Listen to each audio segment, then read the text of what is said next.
शादी करके आपको लगता है कि कोई मतलब छुप के रह सकता है? सनीदा कैसे हैं, दीदी कैसे हैं, जोहार तमाम लोकतंत्र के चुनावी रणभूमि में और आपका ढेर सारा समर्थन। सबसे पहले आज झारखंड राज्य की राजधानी, झारखंड का हृदय रांची में इस राज्य के तमाम सम्मानित पत्रकार बंधुओं, मीडिया कर्मी के हमारे साथी, हमारे भाई, हमारी बहनगण, आप सबों को सबसे पहले हम लोग अपने पूरे संगठन के माध्यम से अभिनंदन करते हैं, आभार करते हैं और आपका धन्यवाद करते हैं कि आज चुनाव में जो भी परिणाम हमें हासिल हुए उनमें कहीं ना कहीं आप सबों का बहुत योगदान रहा।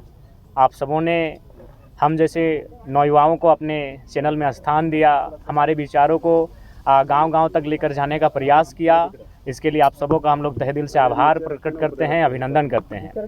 और साथ ही साथ आज ही हमारे 18 जून है, यानी एक साल पहले ही हम लोगों ने राजनीतिक इलेक्ट्रल पॉलिटिक्स में कदम रखने का घोषणा किए थे, फैसला किए थे बलियापुर की मिट्टी से। तो आज साल भर हुए, उसको भी लेकर हम लोग शुभकामनाएं सबों को। और साथ ही साथ झारखंड के तमाम मतदाताओं को आभार करते हैं जिन्होंने हमें पहले चुनाव में फर्स्ट अटैम्प्ट में एज ए हमारे सभी प्रत्याशी निर्दलीय लड़े और उनको लगभग 8.5 लाख के आसपास मत प्राप्त हुए। इसके लिए पूरे झारखंड के जनमानस का आभार व्यक्त करते हैं। और साथ ही साथ हम गिरिडीह से उन तमाम पोस्टल बैलेट के माध्यम से मत देने वाले तमाम मतगणना कर्मियों का आभार प्रकट करते हैं, क्योंकि वहाँ मैक्सिमम जो होते हैं वो मैक्सिमम ही सब के सब एजुकेटेड लोग होते हैं, सब सरकारी नौकरी, अर्ध सरकारी नौकरी को करने वाले लोग होते हैं। और उन्होंने सबसे ज़्यादा मत मेरे पक्ष में किया है, लगभग 5000 मत मुझे मिले 10,000 में। तो तमाम मतगणना कर्मी जिन्होंने मतदान किया है उनका एक बार पुनः विशेष आभार, और बाकी इस राज्य की जनता का बहुत बहुत आभार, जिनके माध्यम से आज हमें एक हौसला मिला है, एक नई ऊर्जा मिली है। और साथ ही साथ हम लोग आशा करते हैं, उम्मीद करते हैं कि जिस उम्मीद के साथ राज्य के जनमानस, राज्य की जनता हम लोग पर आस जता रही है, उस पर हम लोग खरा उतरने के लिए आगामी विधानसभा के चुनाव में मजबूती के साथ शिरकत करेंगे।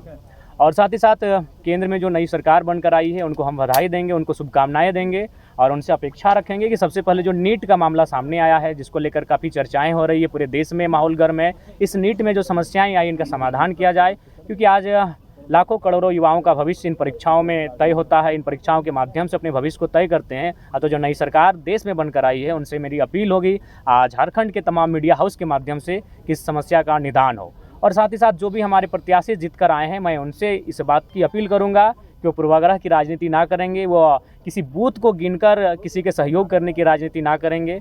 मैं उनसे ऐसी अपेक्षाएं रखता हूं और इन्हीं शुभकामनाओं के साथ मैं झारखंड के आने वाले विधानसभा चुनाव के लिए तमाम राज्यवासियों को संदेश देना चाहता हूं कि इस बार ऐसे युवाओं का चयन करें जो राज्य के हित के साथ लड़ाई जो चली आ रही है उसको विराम लगाते हुए एक बेहतर नीति बनाई जा सके। आपकी सवाल। मुक्ति मोर्चा के इशारे पे काम करते हैं तो डुमरी में हमको 90,000 वोट कैसे आता? एक पीएचडी वाले व्यक्ति अगर इस प्रकार के बयान दे रहे हैं तो हमको लगता है उचित नहीं है। टुंडी में हमको 60,000 वोट फिर कैसे आ जाता? बेरमो जो महागठबंधन का सीट है वहाँ हमको 50,000 वोट कैसे आता? उपचुनाव में जब कैसा सीट नहीं, हमने स्पष्ट कहा है कि हमारा पहला चुनाव किसी की मौत पे नहीं लड़ेंगे। वहाँ स्वर्गीय जगन्नाथ महतो की मृत्यु हुई थी और हम लोग पहला चुनाव शुरुआत किसी की मौत से करें, ये हमारा, चूंकि हम लोग सिद्धांतिक पॉलिटिक्स करेंगे, चुनाव हार जीत से ऊपर। अगर हम लोग को केवल चुनाव ही फोकस होता तो मैं आपको बताना चाहूँगा, एक पार्टी ने तो हमको यहाँ तक कहा था कि अगर आप नहीं लड़ेगा तो देवेंद्र जी को मना दीजिए, आप एक लड़का हमको दे दीजिए चुनाव लड़ने के लिए, हम लोग को प्रत्याशी नहीं मिल रहा है। तो अगर हम लोग को सांसद बनना होता तो आज जयराम महतो के साथ आप नहीं बैठे होते, आज सांसद जयराम महतो के साथ आप बैठे होते, क्योंकि मुझे भी आइडिया है कि किस सीट को कौन निकाल सकता है। दोनों दलों ने हमें सीधा ऑफर दिया था, एकदम सीधा, दिल्ली से डायरेक्ट टेलीफोन था, एक से हमारा 18 मिनट टॉक हुआ था, एक से 4 मिनट 45 सेकंड टॉक हुआ था कि आप लड़िए हमारी। और ऐसा नहीं कि आप एक सीट से, क्योंकि हमने नेता नहीं रहे भैया, जनता का आशीर्वाद है, हम लोग जननेता हैं, किसी सीट से चुनाव लड़ने का मादा रखते हैं, 4-5 सीटों से चुनाव लड़ने का मादा रखते हैं। और उन्होंने वही ऑफर दिया था कि आप गिरिडीह से लड़िए, आपका मन हो धनबाद लड़िए, आपका मन हो आप रांची चले आइए। इसी से जुड़ा हुआ सवाल है, गांडे से भी आप नहीं होता है, मर्ज नहीं करेंगे अगर जीतते हैं चुनाव तो? जैसे देखिए, नहीं, हम लोग हार जीत से ऊपर की पॉलिटिक्स करने के लिए आए हैं, कोई मर्ज नहीं करेंगे दादा। पोस्ट अलायंस पर जनता के राय के बाद हम लोग सोचेंगे, लेकिन मर्ज कहीं नहीं होगा। चूंकि हम लोग एक ऐसी पॉलिटिक्स कर रहे हैं कि जहां हम लोग रुकेंगे आने वाली पीढ़ी वहां से स्टार्ट करेगी। देखिए पहले बात, अभी गिरिडीह अभी भी आप जाके देखिए, आप देवेंद्र दा का जहां कैंपेन वहां जाके देखिए, आज भी लोग अपने घरों में चावल इकट्ठा करके रखे हैं, आज भी लोग अपने घर में आलू और प्याज इकट्ठा करके रखे हैं। उस विश्वास का कत्ल नहीं होगा दादा, चुनाव हार जाएंगे, क्या होगा? यहाँ जीने के लिए कोई थोड़ी आया है, लेकिन उन भरोसे के साथ उन भरोसे का कत्ल नहीं किया जाएगा। हम लोग सैद्धांतिक पॉलिटिक्स करने आए हैं। बोले तो अगर हमको अपनी महत्वाकांक्षा होती, हम संसद में होते हैं। आज हम संसद में होते हैं। जब 3.5 लाख वोट हम अकेले ला सकते हैं, अपने दम पर ला सकते हैं, तो दोनों पार्टियां हमें टिकट कर रही थी। आराम से एनडीए और यूपीए को चयन करते किसी सीट से और निकल जाते, संसद भवन में कमरा भी मिल जाता और झारखंड की समस्याओं को उस पार्टी से रख देते। लेकिन उस भरोसे का क्या होगा?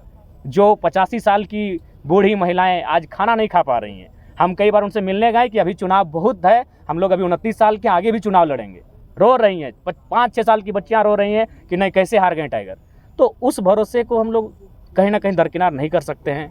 दुनिया चौधरी को मंत्रिमंडल में जगह नहीं मिला, उसका फैक्टर जयराम महतो को बता रहे हैं। देखिए उसका फैक्टर वो स्वयं है, इसलिए स्वयं है कि उन्होंने कभी नहीं कहा कि हम लोग उनका मुद्दा क्या होगा। उन्होंने एक ही चीज़ कहा कि जयराम से ऊपर है राम। और स्वाभाविक है, हम लोग इंसान हैं, राम जी हमसे ऊपर हैं, लेकिन क्या भगवान राम के नाम पर चुनाव लड़ना चाहिए?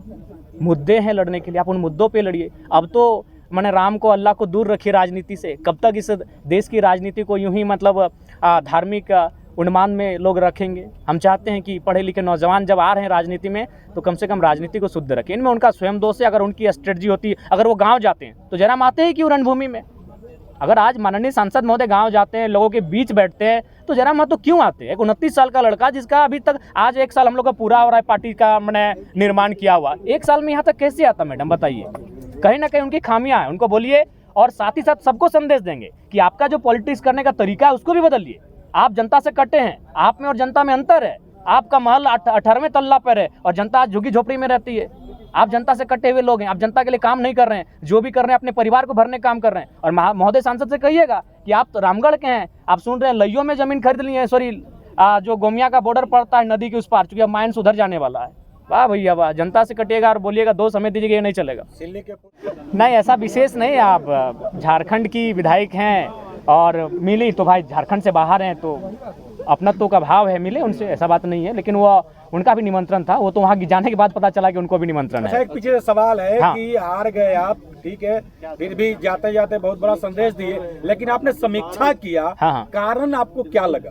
देखिए समीक्षा में कारण यही लगा कि इस बार जो देश का माहौल अभी भी इस बार रहा कि हम लोग देखिए, हम लोग वोट अपनी रास्ता कहाँ तैयार कर रहे थे। अगर मैं गिरिडीह लोकसभा की बात करूँ तो 3.25 लाख से 3.5 लाख एनडीए वोटर हैं। एनडीए का प्रत्याशी कोई रहे, आपराधिक मामला रहे, वो अच्छा काम करे या ना करे, वो अगर पैराशूट से भी आए, अगर वो कन्याकुमारी और कश्मीर से भी अगर आके गिरिडीह में चुनाव लड़ता तो उसको 3 लाख 3.5 लाख वोट आते ही आते हैं। तो यानी एक वोट आपका था एनडीए का जो 3.5 लाख के आसपास खड़ा हो रहा है। प्रत्याशी से कोई मतलब नहीं, अच्छा है बुरा है, काम करे ना करे कोई मतलब नहीं है।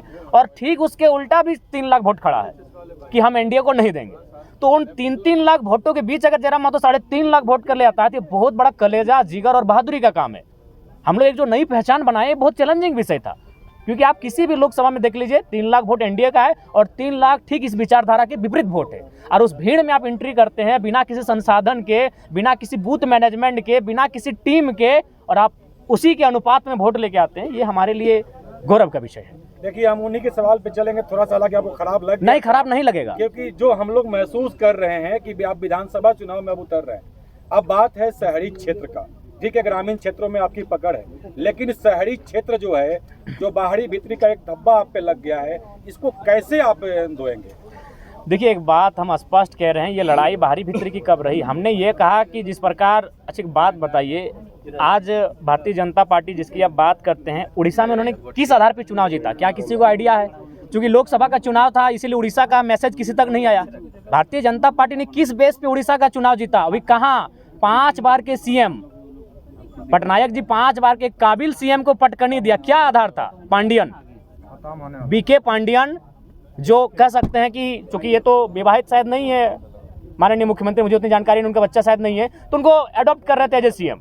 पांडियन कौन है? साउथ के हैं। बीजेपी उड़ीसा में क्या नारा देती है कि साउथ इंडियन उड़ीसा में नहीं चलेंगे, तो हम भी वही चाहते हैं कि कोई भी पूरे भारत के लोग यहाँ आए, अपना व्यवसाय करें, रहे खाएं, लेकिन नेतृत्व झारखंड के मूलवासी करेंगे। यही बीजेपी का नारा है। पब्लिक जनता को लेके आप क्या? जनता को हम स्पष्ट कहेंगे, बिल्कुल आप ये जो भाव उत्पन्न हो रहा है। चूंकि हमारे भी लोकसभा में ये आया था कि जयराम जीतेगा तो आपको बस में बैठ के घर जाना होगा। बिल्कुल ये गलत बातें हैं। आप जहाँ रहते हैं, वहाँ आप जिस नौकरी को करते हैं, आप जहाँ लीगली तरीके से रहते हैं, स्वागत है आपका। हमारे लोग भी लगभग 16 से 18 लाख लोग प्रदेशों में रहते हैं। ऐसा नहीं है ये केवल भ्रम है। लेकिन हाँ, नेतृत्व का अवसर इस राज्य के लोगों को मिले, ये सबको स्वीकारना होगा। से बात होता भी है कि नहीं। तो सबसे पहले देखिए, ठीक है, सुनने में आ रहा है कि इरफान दा मंत्रिमंडल संभालने जा रहे हैं, तो पहले उनको बधाई देते हैं और उनको कहेंगे कि थोड़ा सा आप ये जो कॉमेडी वाला बात करते हैं ना, देखिए इरफान दा नो डाउट उनको लोग इसीलिए फॉलो करके रखे हैं कि दिन भर का तनाव को मुक्त करें उनको सुन के। तो उनको बोलेंगे थोड़ा आप सीरियस पर्सन बनिए। अगर आप मंत्रिमंडल में जाने वाले हैं आलम के स्थान पर, तो आपका विषय क्या होगा? अगर आपको नहीं मालूम है तो मैं आपको विषय देता हूँ। आपका सबसे पहला विषय होगा कि जामताड़ा को साइबर क्राइम के धब्बे से मुक्त कराइए। सबसे बड़ा विषय आपका होगा। आपका दूसरा विषय होगा कि जामताड़ा की स्थिति देखिएगा, जामताड़ा के 95% जो पेशेंट होते हैं वो धनबाद आते हैं इलाज करने के लिए, और आप बतौलेबाजी करते हैं। आप रणधीर सिंह के साथ बतौलेबाजी करते हैं, तो कभी भानु प्रताप शाही से, तो कभी निशिकांत दुबे से। ठीक है, कटाक्ष कीजिए, लेकिन जो जेन्युइन समस्या है, जो गंभीर समस्या, उन पर बात कीजिए, उन पर काम कीजिए, उन पे रोड मैप तैयार कीजिए। तो उनको हमारा ये संदेश रहेगा। अरे ठीक है, पहले आपका उनका सीट संकट में है, वो हमारे साथ आए। जयराम दा, इरफान दा तो यहाँ तक, इरफान अंसारी जी तो यहाँ तक बोल दिए कि आपकी दूसरी शादी हो गई है कहीं पे चुपके से। देखिए, आप वो बोले थे मेरे वीडियो में, इसलिए मैंने आपसे पूछ दिया। नहीं, ऐसा है, ये सब निराधार बातें हैं। बचने दिया जाए, इस सवाल से हमें रहम किया जाए। 3.5 लाख एक जाति के वोट नहीं है। आप एक एक बूथ को सर्वे कर लीजिए, एक एक गांव, एक एक पंचायत का सर्वे कर लीजिए, 3.5 लाख वोट एक जाति के नहीं है। हाँ, ये सच्चाई है।